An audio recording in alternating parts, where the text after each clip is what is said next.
Pemirsa, berakhirnya masa kampanye, Bawaslu Kabupaten Ogan Komering Ulu menyatakan belum menerima laporan adanya pelanggaran pemilu.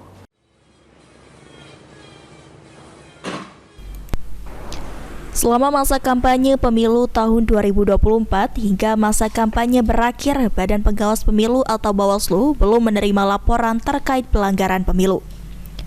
Menurut anggota Bawaslu Oku, Ahmad Kabul, saat ini artinya para peserta pemilu telah berkampanye dengan baik dan benar tanpa harus melakukan pelanggaran. Masa kampanye sendiri berakhir pada tanggal 10 Februari lalu. Besok, Bawaslu Oku akan melakukan penertiban alat peraga kampanye yang masih terpasang, mengingat telah memasuki masa tenang.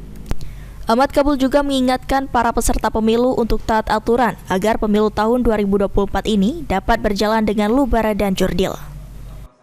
Masalah kampanye kita belum ada menerima laporan karena alhamdulillah peserta kampanye ini mereka menerima peserta kampanye sesuai jadwal.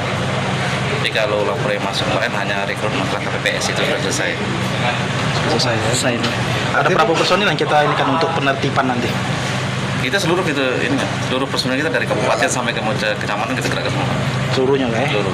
Memang ada pendistribusian ini tadi kan, logistik tadi kan, tetap ada personil kita yang ngawal itu. Tapi kita full kita ke APK, penertiban APK.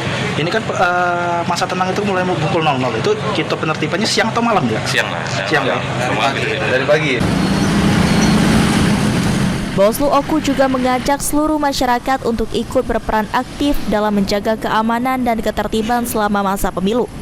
Mereka dapat melaporkan segala bentuk pelanggaran atau ketidakpatuhan terhadap aturan yang berlaku pada Bawaslu. Ari Pranika, PAL TV.